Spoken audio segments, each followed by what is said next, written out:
Muchas gracias. Primero que nada, quiero agradecer la invitación y el espacio para participar nuevamente en la Semana de la Cultura Laboral. Es un honor poder estar aquí esta tarde con ustedes. También agradecer a todo el equipo de apoyo de la organización de la Semana de la Cultura Laboral.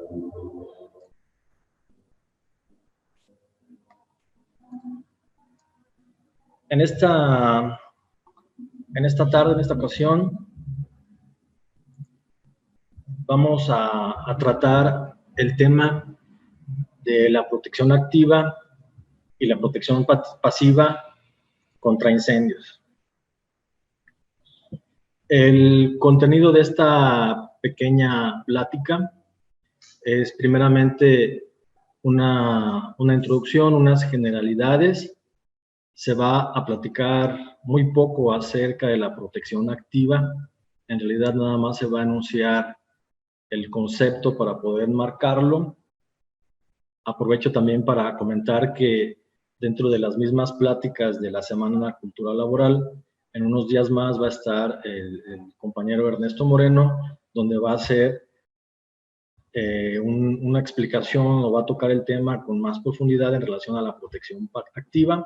La vamos a mencionar nada más para estar enmarcados y vamos a detenernos un poquito más en relación a la protección pasiva.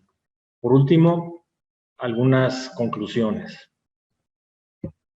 Nuestros objetivos es identificar los principios del comportamiento de un incendio en relación con los sistemas de protección, conocer las características generales de los sistemas de protección activa y los componentes, las características de la protección pasiva contra incendio.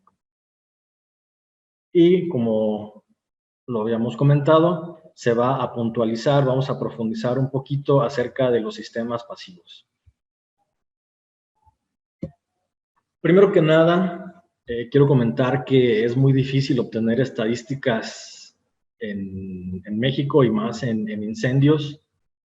Inclusive en las localidades no se reportan todos los incidentes, todos los siniestros, los incendios.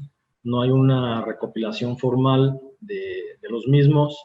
Incluso hay muchos incendios en donde nunca llega nadie a ayudar. Es atendido simplemente por vecinos. Tomando una estadística en Estados Unidos que se comporta similar en todos los países, se tiene que el 55.6% de los incendios son en casa-habitación, el 34.1% en los comercios, el 3% en hoteles y moteles, el 3% en la industria y el 4.3% de otros incendios, como son vehículos, basureros, en la vía pública. En la ciudad de Uruapan, el comportamiento es similar, se tiene más o menos esa misma distribución del porcentaje de incendios en relación al tipo de cada uno de ellos. Los incendios en México aproximadamente se estima que sean alrededor de 100,000 incendios, lo que significa que son cerca de 270 incendios diarios. En estos incendios en México, aproximadamente son 10,000 personas al año las que pierden la vida en relación a los incendios o por exposición. Específicamente son 10,000 personas por exposición al fuego en los incendios o por contacto en líquidos calientes, y cerca de 124,000 personas sufren quemaduras no fatales. No fatales se refiere a que no hay pérdida de vida humana, pero sí se tienen secuelas de estos incendios. Y por cada 200 personas que sobreviven, una fallece, y como mencionamos, todas estas personas tienen secuelas. Los organismos internacionales, como son los grupos de ayuda humanitaria, los grupos de apoyo a niños quemados, muestran sus estadísticas y en los países latinoamericanos cerca del 60 al 70% de estas muertes en incendios se deben a la inhalación de humos. Hay que recordar que en un incendio se desprende vapor de agua, monóxido y dióxido de carbono, se desprende luz, calor y otros humos tóxicos dependiendo del material combustible. Y cerca del 30% de estas personas expuestas tienen quemaduras. Lo que sí es importante señalar que gran parte de la pérdida de vida humana se debe más que nada a los humos que se desprenden de los incendios, más que del calor o en sí mismo del fuego. Las principales causas de los incendios son descuidos humanos. Se tiene una gran parte de cortocircuitos. Esto debido a que hay malas prácticas en la construcción de las instalaciones, se tiene una mala cultura de improvisar, de sobrecargar, de tener improvisaciones, de tener equipos que desbalancean los circuitos eléctricos. Otra causa importante es la falta de mantenimiento y también se tiene construcción de edificaciones, de viviendas, de industrias, con materiales que no son los adecuados, con materiales que son altamente inflamables. Recordando un poco las clases de la preparatoria, en la parte de arriba tenemos una representación de lo que es el fuego. El fuego, de manera muy simplista, se puede mencionar que se compone de tres partes. Si estas tres partes están presentes y están balanceadas, vamos a tener un fuego. Esto es oxígeno, que se encuentra normalmente en el ambiente, en el aire. El combustible, obviamente algo que se tenga que quemar, ya sea papel, madera, diésel, gasolinas, y calor. Si se tiene presente estos tres elementos, se va a tener un fuego. Ahora, el fuego no necesariamente es malo. El fuego lo tenemos en la cocina, tal vez en un boiler, un calentador de gas. El fuego está presente en la industria, en muchos procesos. El problema es cuando el fuego se presenta en donde no se debe de presentar. En la parte de abajo se tiene un elemento más, que es la reacción química en cadena, y en lugar de hablar de un triángulo, se tiene un tetraedro, una especie de pirámide que tiene 4 partes. Al aumentar la reacción química en cadena, esto se convierte en un incendio, que es un fuego que ya no tiene control, que se descontrola. Entonces, es importante tener presente básicamente esto. Para poder tener un incendio, un fuego, se debe tener presente oxígeno, combustible, calor y que el fuego se descontrole para convertirse en un incendio. El incendio, representándolo en una gráfica, en la parte horizontal se va a representar o se representa en la gráfica del tiempo y en la escala vertical se tiene a la temperatura. En la parte de abajo de la izquierda se tiene el inicio de la gráfica, suponiendo que aquí se está hablando de la temperatura ambiente. Cuando inicia la ignición, se tiene lo que se denomina un fuego incipiente. Por fuego incipiente se entiende un fuego que apenas se está haciendo, que se puede presentar en una computadora, en basura, en alguna parte de alguna oficina, de una industria, de una vivienda. Y esta parte que está aquí, que es el fuego incipiente, se puede controlar de una manera inmediata por las personas que se encuentren cerca. Puede ser con un extintor, con una cubetada de agua, separando el material para que no se siga desprendiendo. La mayoría de las personas presentes que laboran o que se encuentran activos en algún centro laboral, la mayoría ha tomado cursos de combate de fuegos incipientes o conatos.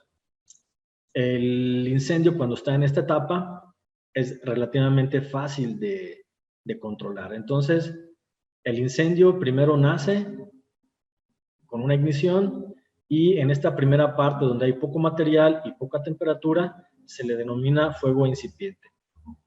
Una vez que el fuego incipiente ya no puede ser controlado por la brigada o por un habitante o por un visitante, por un turista del inmueble, del edificio en donde se encuentre, empieza la etapa de crecimiento, empieza a aumentar la temperatura conforme va pasando el tiempo y posteriormente se tiene un máximo de temperatura y se tiene la etapa de desarrollo, o se dice que está el incendio completamente desarrollado.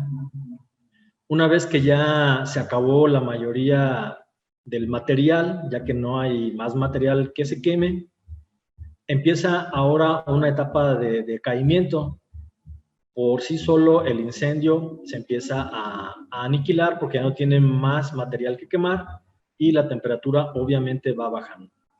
Entonces, el progreso de un incendio común normal, tiene estas 4 etapas, que es la fase incipiente, la fase de crecimiento, el desarrollo y posteriormente el decaimiento.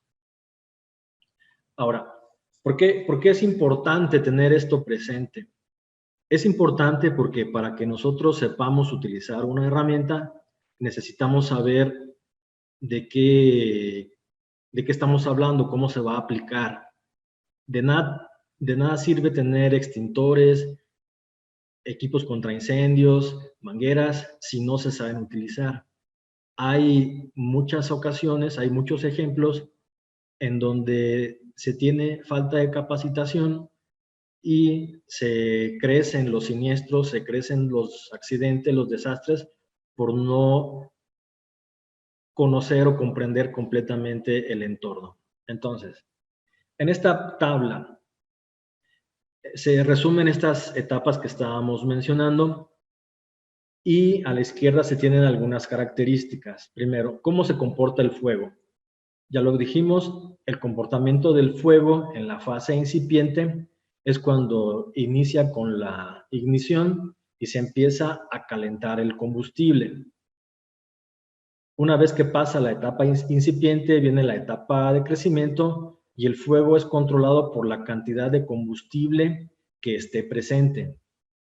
La etapa de un incendio desarrollado depende de qué tanto aire, qué tanto oxígeno le pueda ingresar a ese fuego. Y por último, la etapa de decaimiento, cuando empieza a disminuir, depende o se controla por la cantidad de combustible. Esa es la curva que se estaba mencionando en la lámina anterior. Esta es la curva de comportamiento de un incendio. Ahora, el comportamiento humano. El comportamiento humano en la etapa incipiente depende de qué tanta capacidad se tenga para prevenirlo. La capacidad de respuesta, que las personas no se espanten, que conozcan qué material se está quemando, cuál es el agente extintor que lo puede controlar, y la parte incipiente en relación al comportamiento humano depende básicamente de la prevención y la capacitación que se tenga.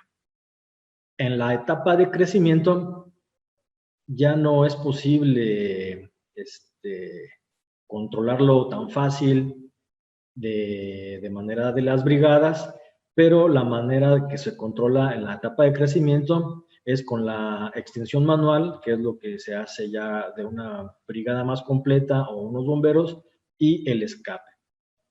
Y si una persona, un humano, está presente en la etapa de desarrollo o decaimiento, eso significa la pérdida de la vida de alguien que se encuentre ahí.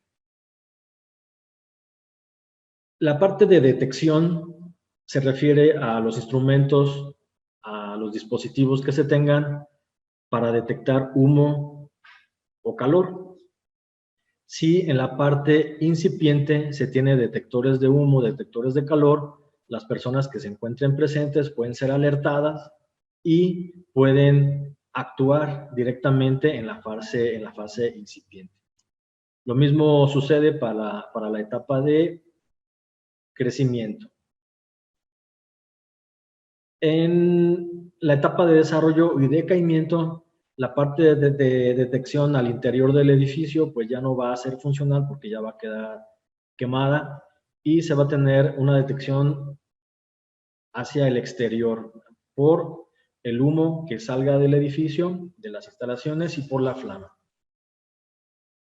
La prevención o los sistemas de protección activa, perdón, en la parte incipiente se relaciona a la prevención de la ignición, a la prevención del inicio del incendio. En la etapa de crecimiento se puede controlar por rociadores automáticos o manuales, por la intervención de bomberos y con el control del humo. Y en la etapa de desarrollo y decaimiento es cuando únicamente puede ser aniquilado el incendio por los bomberos. Esto es ya el último eslabón de la cadena. Y la protección pasiva en la etapa incipiente no tiene ninguna participación.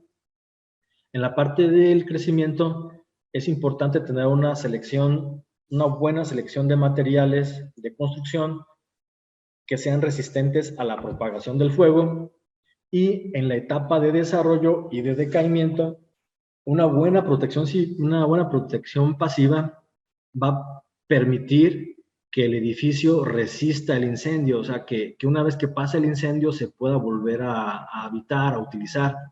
Si se tiene una mala protección pasiva, aparte de las pérdidas de mercancía o de maquinaria, de muebles que se tengan en el incendio, esa pérdida, también se puede perder totalmente el edificio. Además de contener el fuego hacia otros espacios, pueden ser mismos espacios de ese edificio, edificios vecinos, y también la protección pasiva debe de ayudar a prevenir el colapso del edificio. Eso es importante, sobre todo si hay participación de bomberos en la etapa de desarrollo o en la etapa de decaimiento al interior de los inmuebles. ¿Cuáles son los principios? ¿Qué es lo que rige o qué es lo que da alineamiento para la seguridad contra incendios? Primero que nada es preservar la vida humana. Todas las acciones que se tengan en relación a la seguridad y prevención de incendios es básicamente preservar la vida, número 1. Número 2, reducir el riesgo de incendio. Número 3, prevenir la propagación del fuego y del humo. Esto es importante. Hay que tomar en cuenta de que siempre se tiene el riesgo de que se pueda tener un incendio, y el asumir ese riesgo nos debe de crear conciencia de que si inicia un incendio no debemos permitir que crezca y que pase a otras áreas o que se vaya con los vecinos. Después de eso, otro punto que nos importa es controlar y obviamente extinguir el incendio de la manera más fácil. Otro punto importante es asegurar la evacuación de los ocupantes, de las personas que estén presentes, y también facilitar la intervención de los bomberos y del personal especializado. Como ya se había mencionado, es importante tener presente que a nivel mundial la causa principal de la pérdida de vida en incendios es por el humo y los gases tóxicos que se generan en la combustión. La protección contra incendios se fabrica, se construye con 4 pilares, que es la prevención, la detección, la protección activa y la protección pasiva. En la parte de prevención es lo que estamos haciendo ahorita, por ejemplo, la capacitación, las pláticas, la difusión. Se deben de implementar las brigadas, obviamente la de combate a incendios, la brigada de búsqueda y rescate, la brigada de primeros auxilios. Estas brigadas deben de trabajar en conjunto en caso de alguna eventualidad. También es importante realizar simulacros. Los simulacros están mandatados, están normados por ley, y estos simulacros ayudan mucho a que el personal esté capacitado, que sea apto para responder en caso de que se necesite. La parte de la detección se refiere a detectores de humo y calor y a alarmas sonoras y auditivas. La protección activa se refiere a extintores, rociadores, hidrantes. Y la protección pasiva se refiere a las puertas cortafuego, muros cortafuego, sistemas que no permitan el paso del calor y del humo. La protección activa contra incendios. Como se comentó inicialmente, la parte de protección activa solamente se va a mencionar para tenerla presente y dedicarle básicamente el tema, el espacio a la protección pasiva. En la parte de la protección activa es lo que más se conoce, lo que más se ve, que son los extintores, que hay de varios tipos, los hidrantes, rociadores, bombas automáticas, sistemas de espumas, de polvos, de gases. Hay una serie de configuraciones, hay redes abiertas, redes cerradas, bombas automáticas, semiautomáticas. Es un mundo de opciones en la parte de la protección activa. La protección activa es básicamente un dispositivo que se debe de accionar, ya sea manualmente o de manera automática a través de un sensor. Eso es básicamente la protección activa. Ahora, hablando de la protección pasiva. La protección pasiva es un tema que se habla muy poco, es un tema que muchas veces se ignora, se deja a un lado, y gran parte de la pérdida de vida se podría evitar, la pérdida de vida en incendios se podría evitar con mejoras en la protección pasiva. Vamos a definir primero algunos temas, bueno, algunos puntos. Por combustible se entiende cualquier material que se pueda quemar. Si se puede quemar, es combustible. Si es ignífugo, se refiere a un material que no se quema, a uno que no arde. Entonces, básicamente es combustible e ignífugo. Hay otro material que es un material intumescente. Intumescente es un producto que se aplica como si fuera una pintura y con el calor reacciona y se expande, se hincha.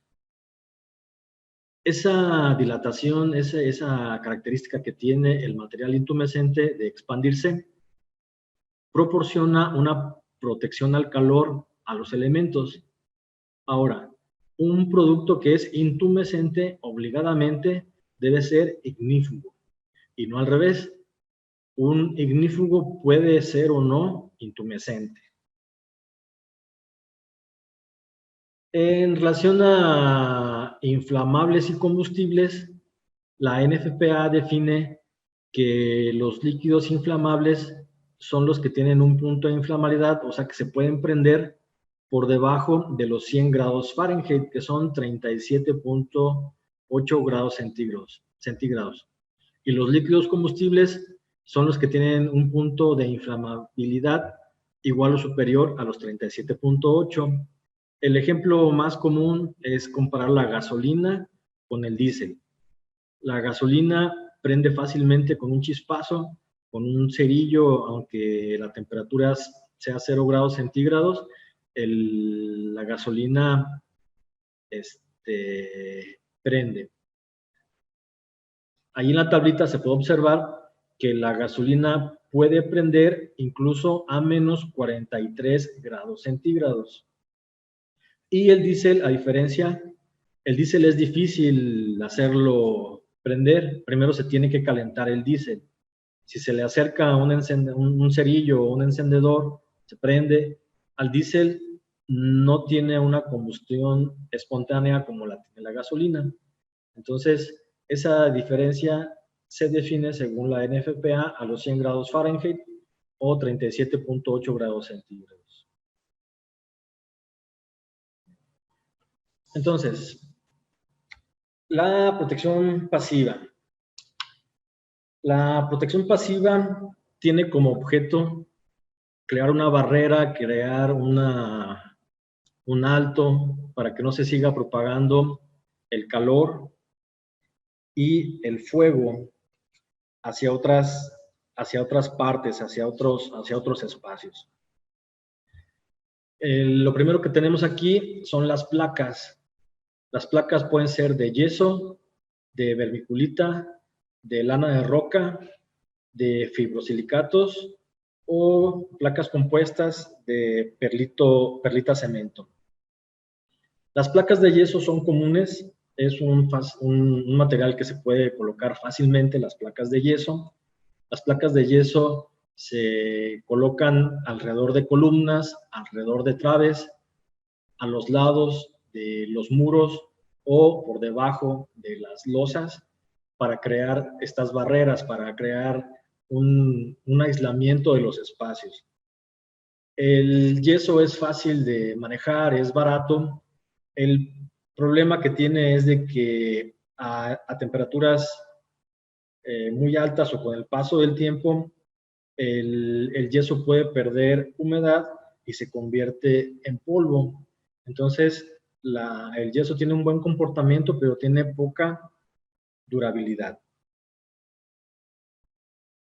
Las placas de vermiculita con el calor forman otro tipo de estructura, lo que le da la protección al calor.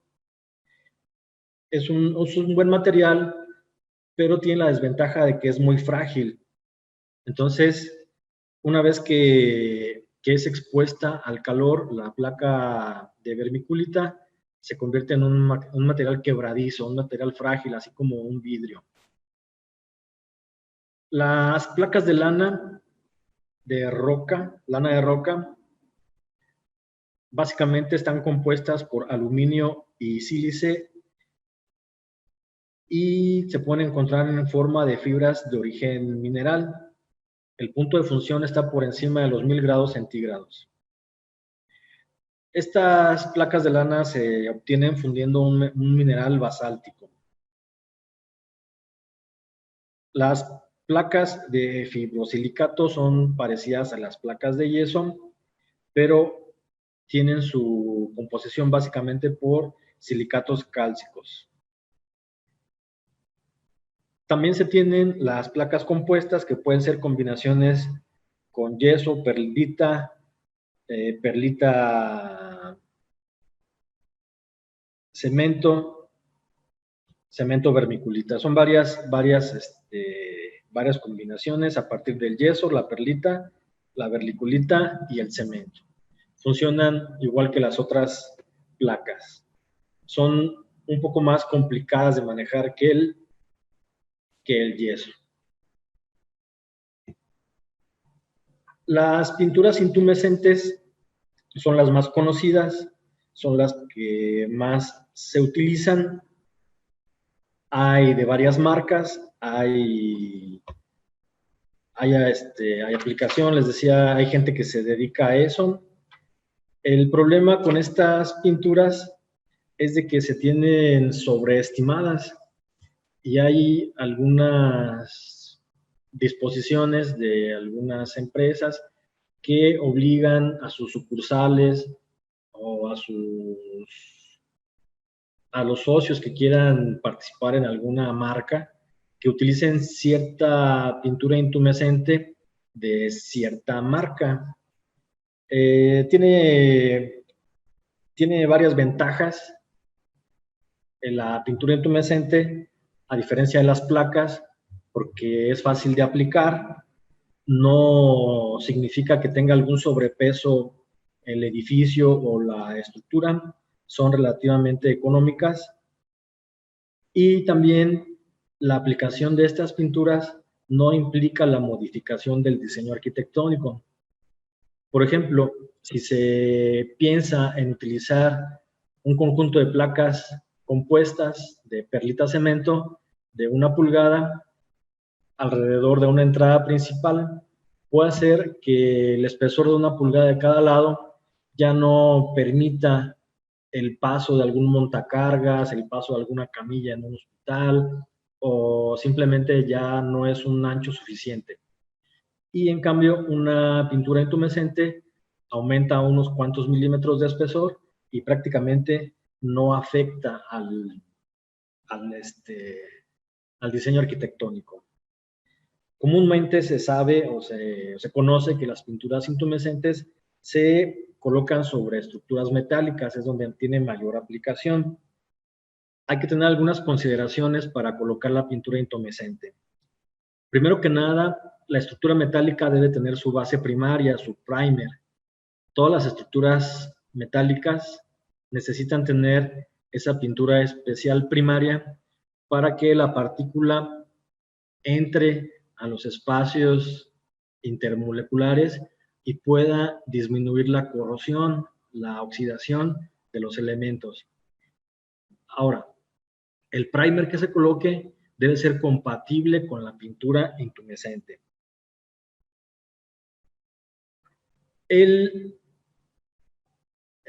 Posteriormente que se tiene el primer, se coloca la pintura intumescente sobre la estructura de acero.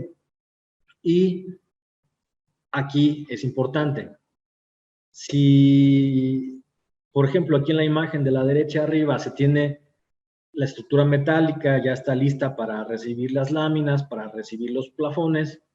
Si a esta pintura intumescente posteriormente se le coloca una pintura de aceite, una pintura vinílica, la pintura vinílica no es resistente al fuego.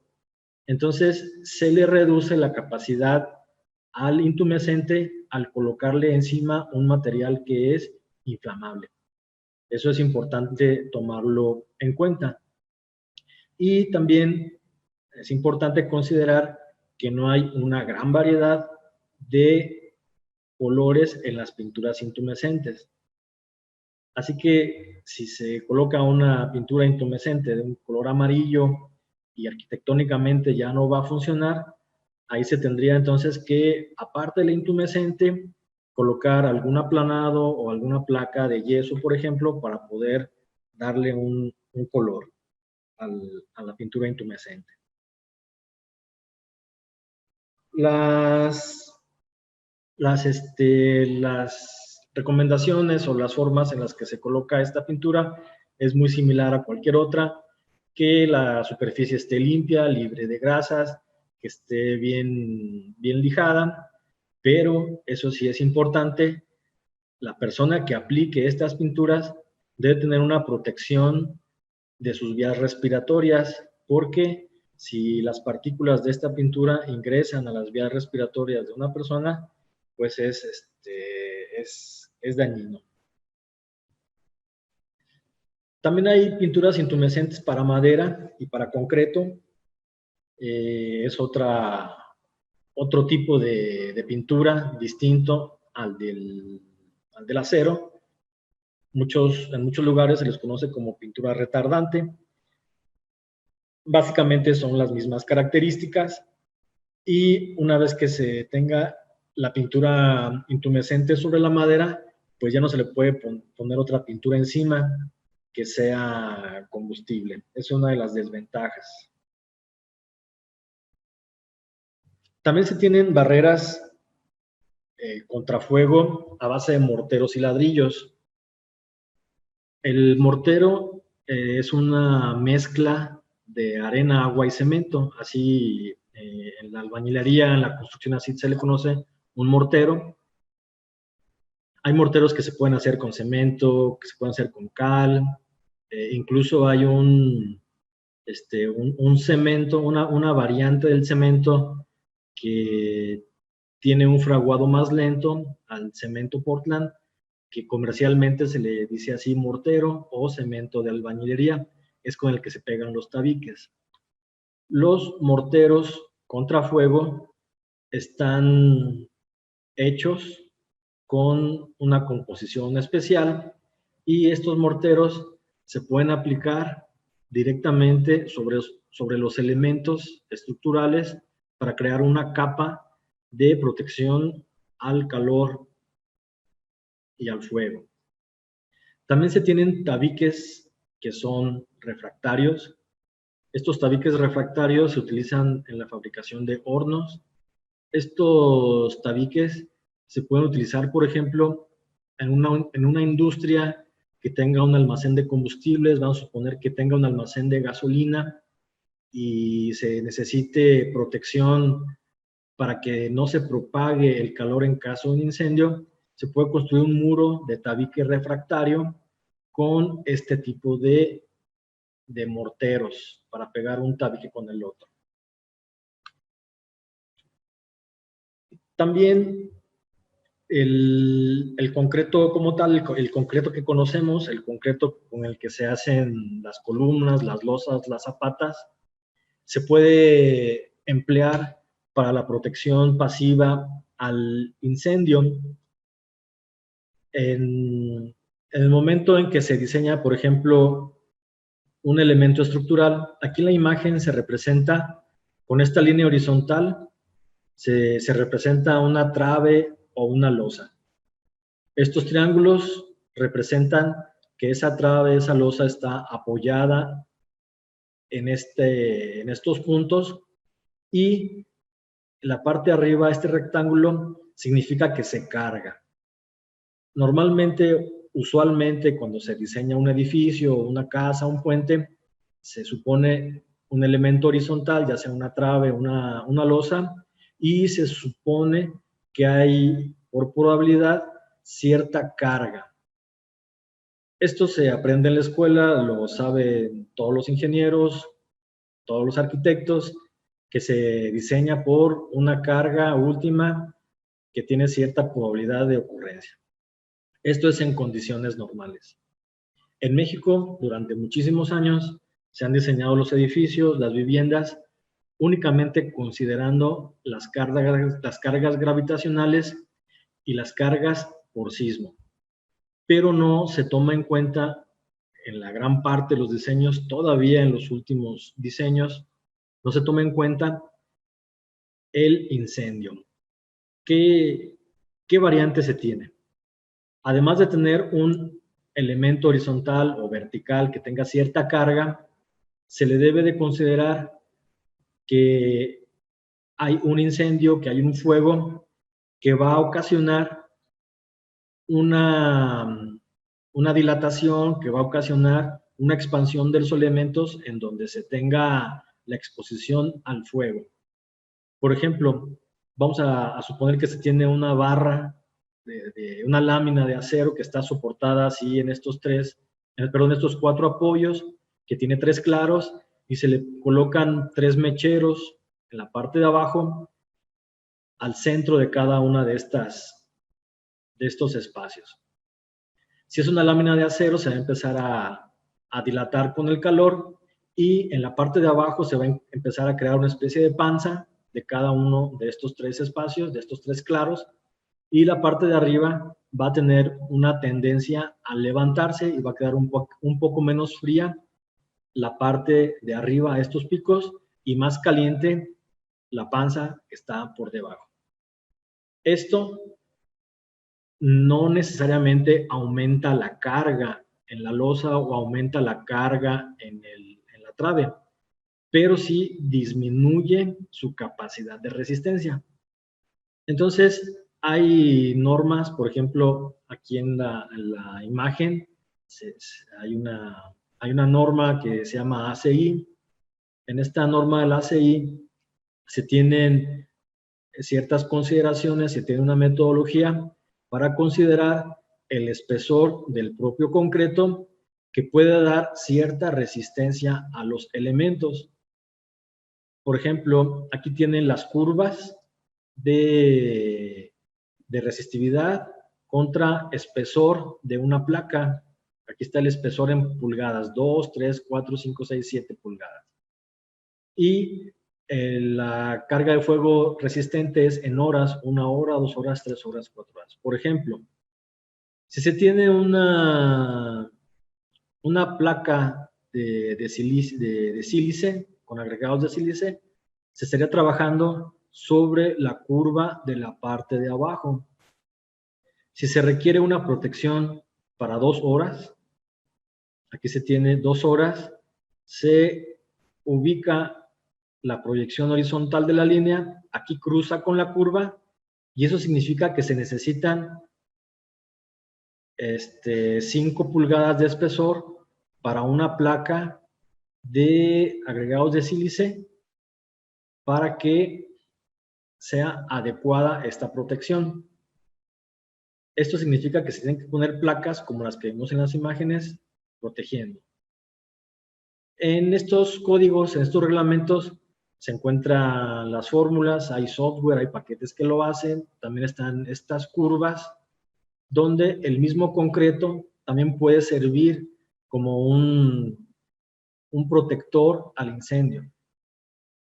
La separación que existe entre el bordo del concreto y la primera varilla se le denomina recubrimiento.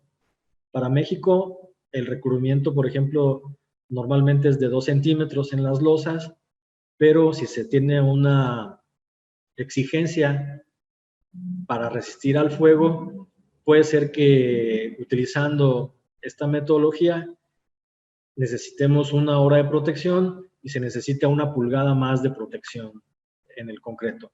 Entonces, podemos llegar a encontrar armados de losas que en lugar de tener la varilla a 2 centímetros y sea una losa de 12 centímetros, puede ser que sea una losa de 17 centímetros, pero ya lleva 2 pulgadas o 5 centímetros, que es la parte que le va a proporcionar la resistencia al fuego sin necesitar ningún otro elemento, como puede ser alguna placa o una pintura intumescente. Para el caso de las estructuras de acero, hay ya en la ciudad varios edificios de acero. Se considera distinto al concreto. También hay una norma que auxilia para considerar la resistencia al fuego a través de los morteros o incluso de tabique convencional o tabique refractario. Aquí el primer ejemplo, se tiene una viga de acero, puede ser una columna, por ejemplo, y se le construye un muro de tabique alrededor. Si es un tabique de barro, va a tener menor resistencia al fuego que un tabique refractario. Obviamente hay que utilizar los morteros que son resistentes al fuego y se puede crear así como una especie de acorazamiento de una columna. También se tiene la metodología para darle un recubrimiento de 1 pulgada, de media pulgada, de 2 pulgadas, dependiendo la necesidad, para el elemento, ya sea una columna, una viga. Ahora, la resistencia al fuego se mide en horas. La resistencia al fuego va a depender del material combustible que se esté almacenando. No es lo mismo tener un salón de clases donde hay solamente algunas butacas, algunas sillas, o tener un almacén de pinturas, solventes y thinner. Puede ser el mismo espacio, pero el material es distinto y se tiene una probabilidad de fuego distinta, se tiene una cantidad obviamente muy diferente en comparación con una aula de clases o una bodega de pinturas y solventes. Y es una infinidad de combinaciones las que puede haber entre los materiales, los espacios que se tienen, el número de ventanas, el número de puertas, las ventilaciones y los materiales de construcción. Entonces, Esto lo hacen los ingenieros, lo hacen los arquitectos y es una parte importante del diseño antes de empezar a construir. Algunos de los que están aquí presentes tal vez les ha tocado construir de ceros alguna escuela, construir de ceros alguna industria y dicen, primero ve a Protección Civil para que te den el visto bueno. Entonces, lo que se hace en Protección Civil es revisar que el proyecto cumpla con todas estas consideraciones antes de empezar a construir.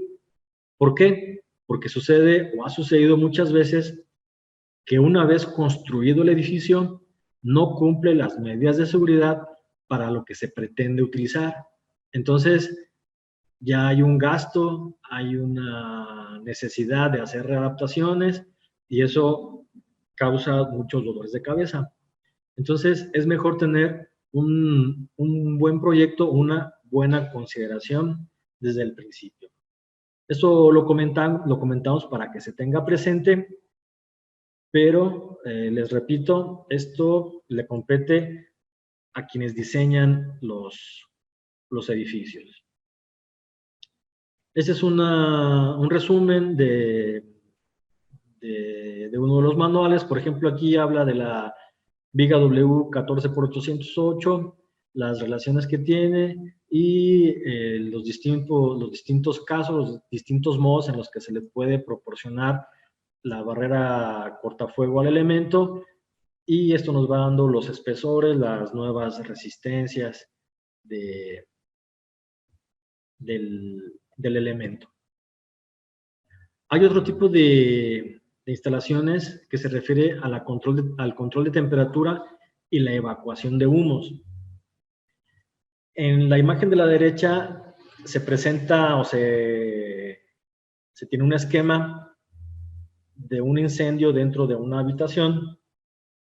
Se tiene representando aquí calor, luz, que es el fuego, y de aquí se emanan vapores de agua, monóxido de carbono, dióxido de carbono, y dependiendo del material combustible se van a tener más componentes. Pero básicamente eso es lo que más se tiene. El control de temperatura y evacuación de humos a través de este tipo de chimeneas es que cuando se detecta aquí el calor, se bota esta tapa o se tiene una especie de salida como una especie de chimenea que de manera natural,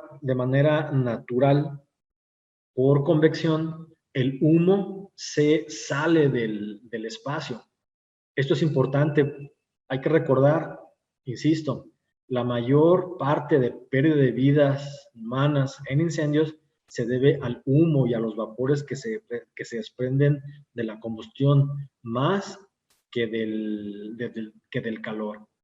Entonces, estos sistemas normalmente en las azoteas se ven de alguna forma de estas, hay muchas variantes, pero cuando se tiene un calor excesivo, se botan, se abren y por ahí se empieza a salir el humo y la gente tiene mayor visibilidad, tiene mayor probabilidad de evacuación y obviamente una mayor probabilidad de no salir lesionado del incendio.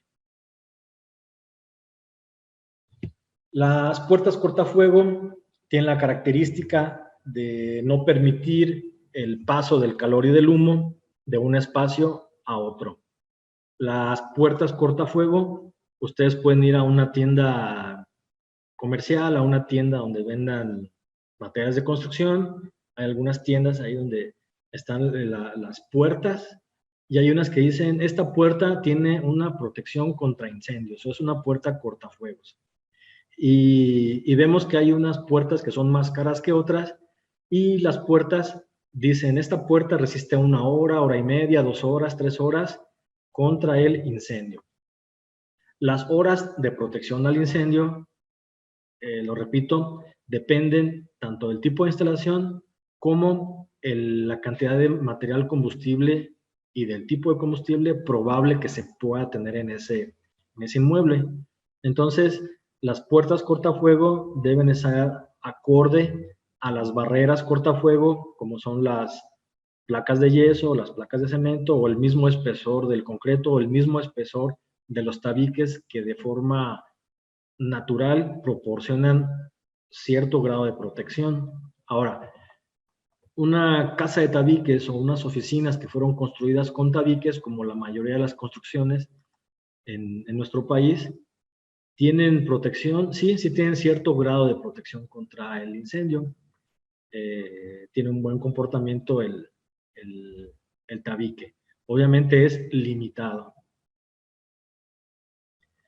Otro punto importante es que en ocasiones se tiene un incendio en una parte del inmueble, en una bodega, y se transmite el humo o pasa el humo de un espacio a otro, pasa el calor y eso va propagando el incendio.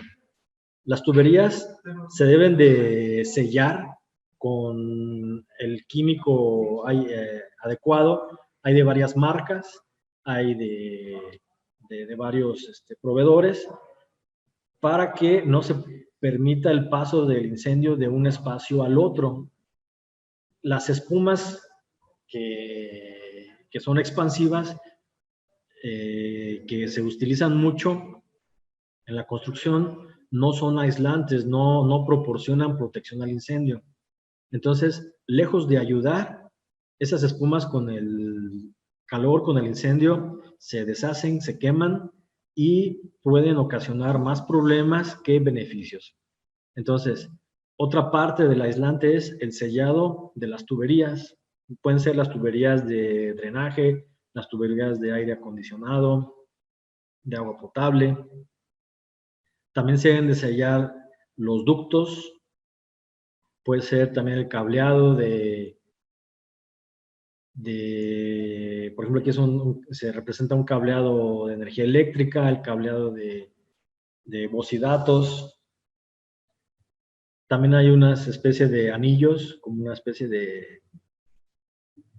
como si fuera un rollo de cinta, que ayudan a sellar los ductos. Las juntas sísmicas.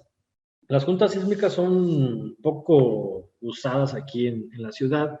Somos una ciudad que tiene construcciones pequeñas, pero si observamos algunos de los edificios, por ejemplo, el hospital del IMSS tiene juntas sísmicas, el mercado Tariacuri tiene juntas sísmicas. La junta sísmica se refiere a tener una forma de aislar el interior del edificio hacia el exterior, por el aire, por el ambiente, la lluvia, porque los edificios no se pueden construir pegados unos a otros. Los edificios, cuando hay cargas, cuando hay asentamientos de terreno, cuando hay un sismo, básicamente en un sismo, los edificios vibran y se debe de permitir que las losas, las columnas tengan esa vibración, ese movimiento, sin tener que reventar los pisos o las paredes. A eso se le llama junta sísmica. Ustedes, si tienen oportunidad, pueden ir ahí al mercado Tariacuri y en el piso van a ver cómo termina un edificio y otro, y en el piso hay una placa de acero. Esa es la junta sísmica.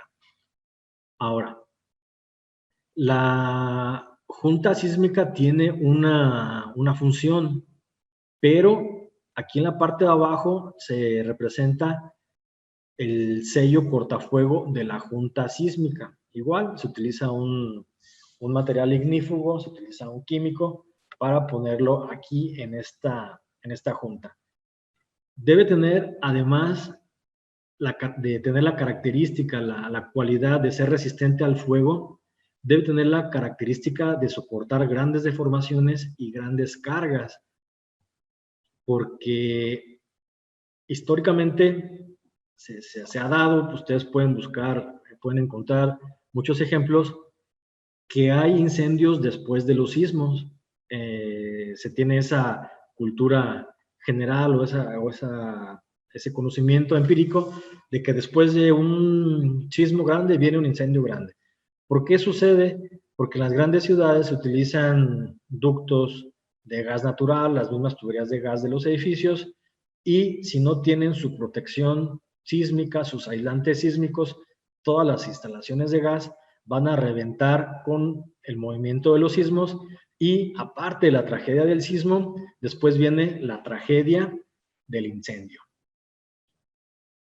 Ahora, ya que se tiene señalado básicamente el concepto de sellado, lo que se busca es de que una vez que inicie el incendio en un espacio, no sea propagado a otros espacios del inmueble, ya sea de manera horizontal, eso es en el mismo piso de cuarto a cuarto, o de manera vertical del piso 2 al piso 3 y al piso 4.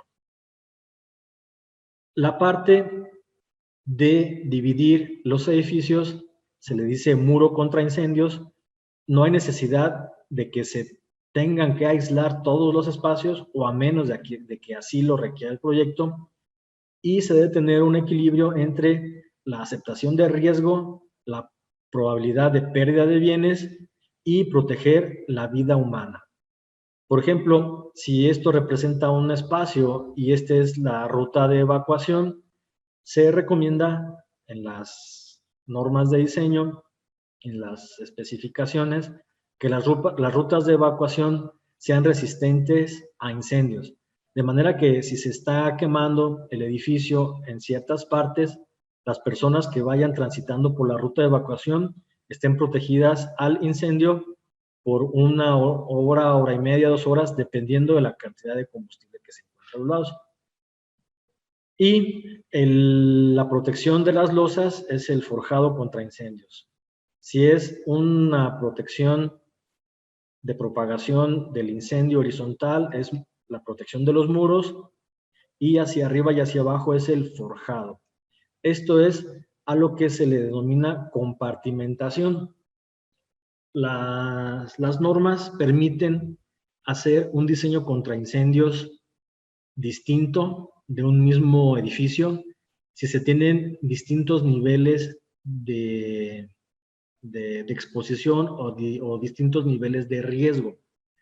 Si se tienen niveles bajos de riesgo, se necesitan pocos medios de protección, pocos extintores, poca agua, poca protección al calor, poco tiempo. Y si se tiene una exposición o un riesgo alto, obviamente se requieren más recursos. Si económicamente, solamente regresando al ejemplo del almacenamiento de combustible, si se tiene un almacenamiento de 10,000 litros de diésel, se le puede invertir a un espacio donde se tenga un muro contra incendios, que se tenga su losa con su forjado contra incendios, sus puertas, y que tenga el recubrimiento suficiente, ya sea con placas, con pintura intumescente, para que el incendio quede confinado en un área. Vamos a suponer que es un espacio de 10 por 20, y si se tienen 800 metros cuadrados de construcción, de oficinas, de talleres, de otro uso, se puede tener un riesgo menor. Si no se tiene esta división de compartimentación, entonces toda la zona, todo el inmueble, toda el área de trabajo se va a clasificar con el riesgo más alto que le resulte en alguna de sus partes. También es importante, cuando se tiene un riesgo alto, tener iluminación de emergencia. Esta iluminación de emergencia debe de ser capaz de proporcionar la iluminación independiente a la energía eléctrica común, y debe tener el tiempo de iluminación que se pida por parte del nivel de riesgo. La señalización de las rutas de evacuación también son partes de la protección pasiva. En muchos espacios dicen, pues nosotros consideramos innecesario poner las flechas de la ruta de evacuación porque todos los que trabajamos aquí nos sabemos el edificio de memoria y tenemos 10, 15 años caminando y entrando por donde siempre. Entonces no necesitamos las flechitas. Pero recuerden que esas famosas flechitas no son para los que están ahí siempre. También son para los visitantes, incluso para alguien que está ahí siempre, que haya recibido algún golpe en la cabeza, que se sienta desorientado. También sirve para el equipo de apoyo, para los rescatistas, para los bomberos, y ellos van a entrar en el sentido contrario de las flechas, y esas personas que pueden o que van a llegar a auxiliar a los ocupantes son los que más van a necesitar la señalización de la ruta de evacuación. Y es importante que esta señalización tenga resistencia al incendio, dependiendo nuevamente del tiempo que pida el nivel de riesgo. Resumiendo, se tiene una edificación, se tiene la protección activa, que básicamente son extintores, hidrantes, rociadores. Hay más equipos de protección activa. Repito, por cuestiones de tiempo, no se hizo mención, no se abordó tanto el tema de la protección activa. Y la protección pasiva se hace a partir de la protección al fuego de los elementos estructurales, que puede ser con placas de minerales o con pinturas intumescentes o con el mismo espesor sobredimensionado de los elementos de concreto. Se tiene también la protección pasiva con las puertas, el sellado de tuberías, el sellado de ductos y cables, el sellado de las juntas sísmicas, las juntas constructivas. Hay que utilizar el principio de compartimentación, esto es, que no se permita el paso del fuego, del calor del humo de un espacio al otro, tomando en cuenta los puntos anteriores. Se debe también contar con un control de humo y calor para que salga al edificio y no se quede dentro en caso de un incendio. Y también es importante la iluminación y la señalización de la ruta de evacuación. El ejemplo más claro, un ejemplo que duele mucho de la falta de la protección pasiva, fue el incendio de la guardería ABC en Sonora el 5 de julio del 2009, en donde hubo 49 niños muertos y 106 niños que tuvieron lesiones por el resto de su vida. Esta guardería estaba establecida en un edificio que estaba dividido. Una parte era un archivo muerto, un archivo lleno de papeles, de material combustible, y en la otra parte estaba la guardería.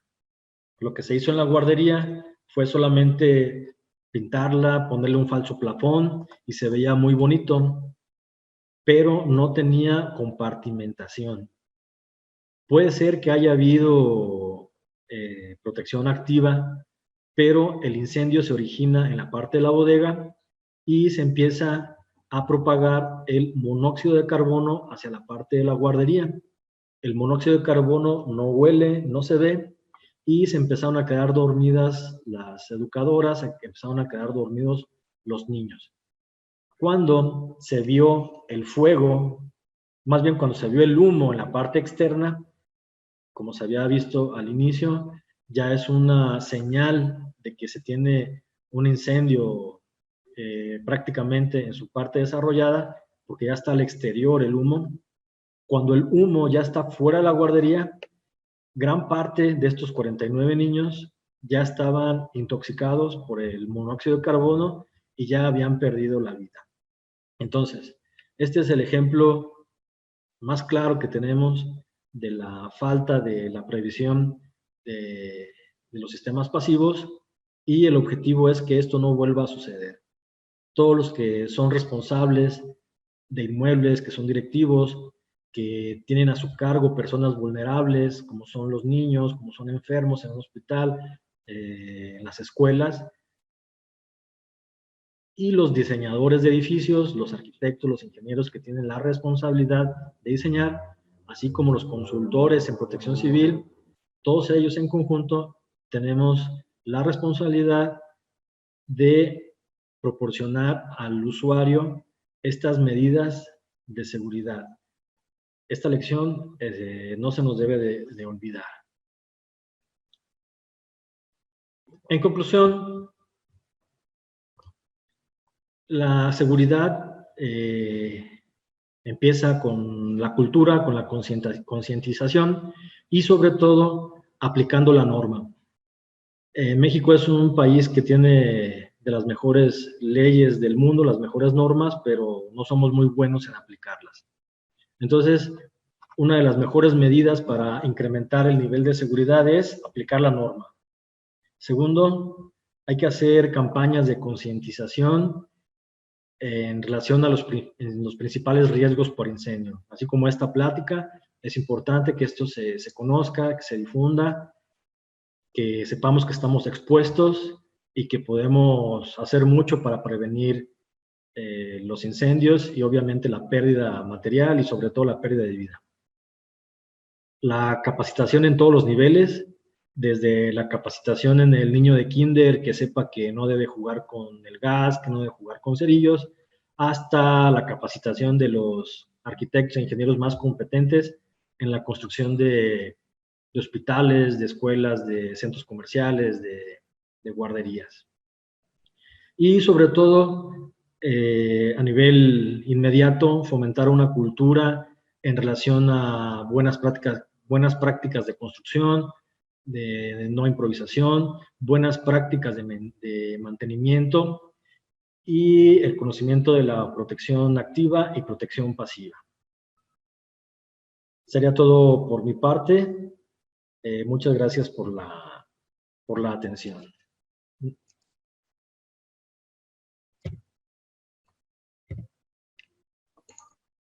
Muchas gracias, doctor Alberto. Los invito a que si tienen alguna duda, algún comentario, lo coloquen ahí en el chat, por favor.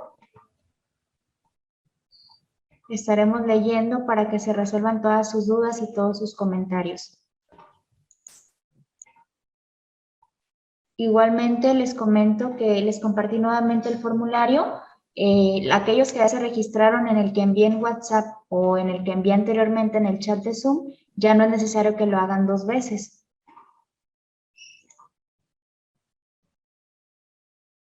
Tenemos una pregunta de Amairani Consuelo. ¿Dónde nos debemos dirigir para integrarlo a protección de incendios para el hogar? Protección de incendios para el hogar. Para el hogar. Me voy a comprometer a nombre de bomberos profesionales. No tenemos así ahorita de manera inmediata algo preparado, pero nos llevamos eso de tarea y yo creo que en unas 3-4 semanas podemos preparar algo de protección de incendios para el hogar y lo difundimos a través del perfil de Facebook de Bomberos Profesionales de Uruapan AC. Muy bien, muchas gracias. Otra pregunta de Hugo Ramos. ¿El tratamiento R30 de madera es un ejemplo de pintura comentada? Hay tratamientos sé que hay tratamientos de madera. Aquí más bien se refiere a la pintura entumescente. Desconozco la madera, yo les soy honesto, yo no he construido con madera, ni cabañas, ni habitacional, ni ningún otro tipo de construcción con madera. Entonces, yo que le recomiendo es de que si es una madera que le venden como entumecente o que tiene protección al fuego, en la factura debe tener las características y debe haber una constancia del producto de que es de protección al fuego. Muy bien, muchas gracias. Esa misma persona comenta cómo se calcula el volumen de agua a almacenar en una instalación industrial, ya que he visto que en algunos empaques tienen este tipo de depósitos de agua requeridos por requisitos de clientes. Básicamente se hace un cálculo del material probable máximo que se pueda almacenar en la industria o en el comercio. vamos a suponer que resultan 20 toneladas de papel, cartón, embalaje, y son 20 toneladas que se tienen en el empaque. Esas 20 toneladas de madera, plástico, cartón, cada uno de ellos en diferentes proporciones, va a tener una capacidad de calor. Se hace una cuenta en watts. ¿Cuántos watts significa que se prenda todo eso? Y por otra parte, se debe tener una cantidad suficiente de agua en energía potencial para poder aniquilar o apagar o disminuir ese fuego de energía cinética. Es un cálculo de energía que desprende el material que se quema contra la energía que puede disipar el agua.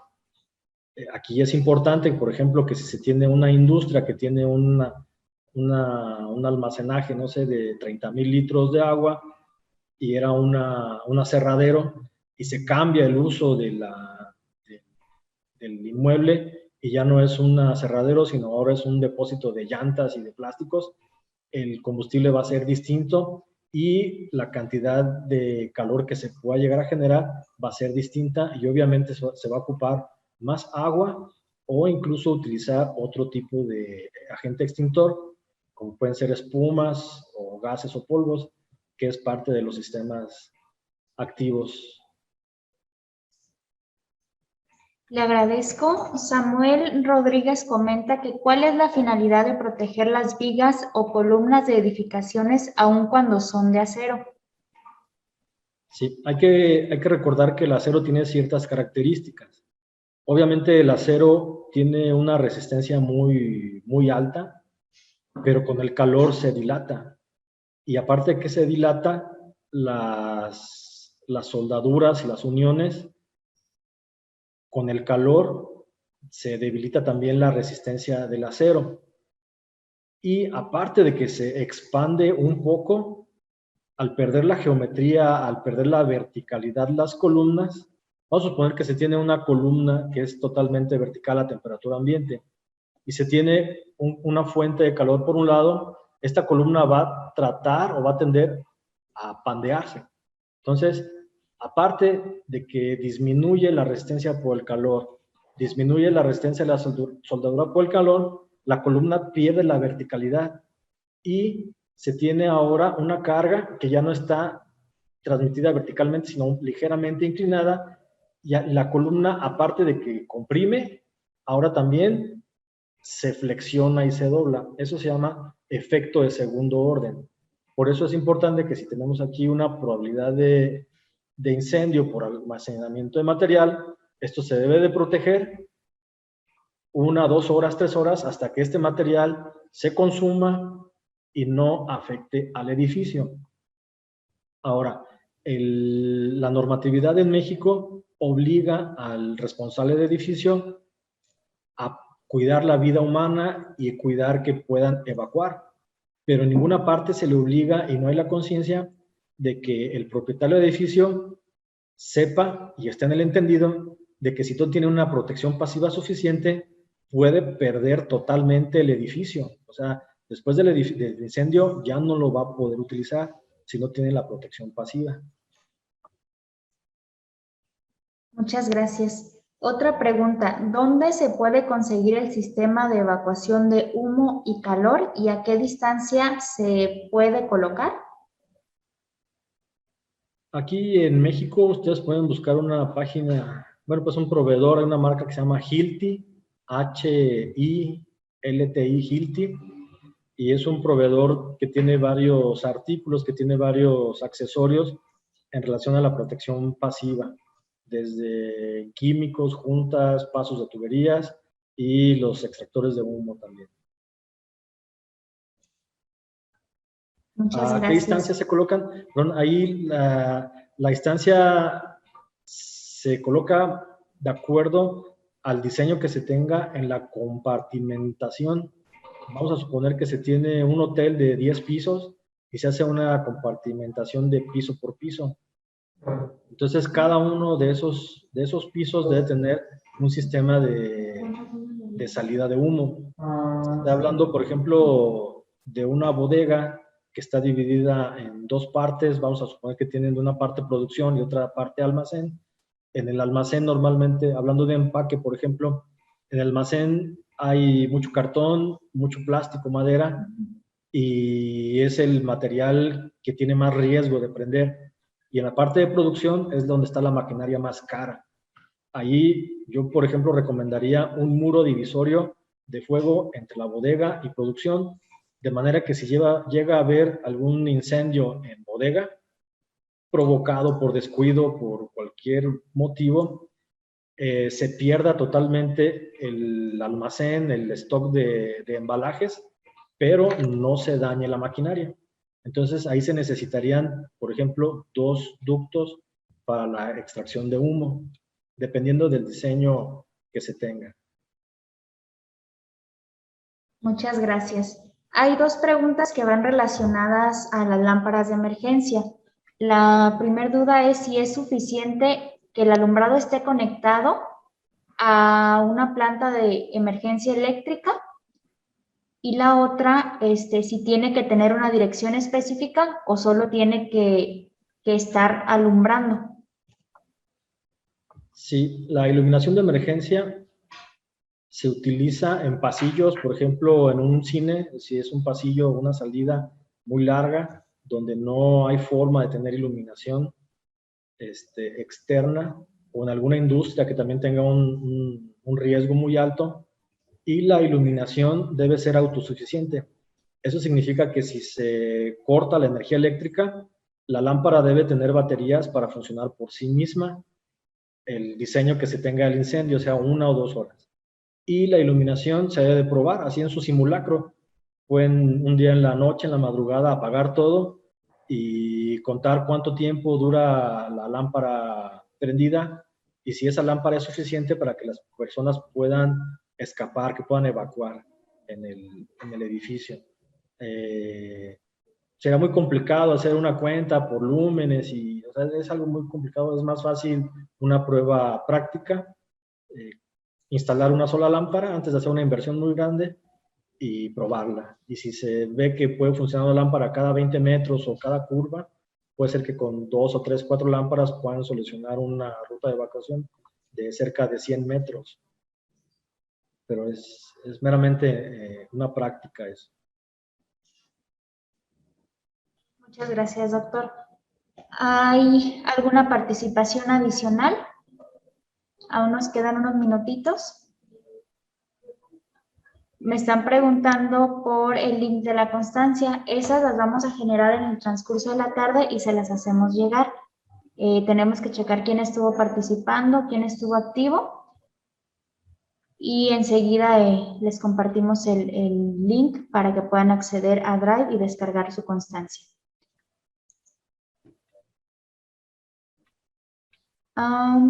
Ya no tenemos más preguntas en el chat.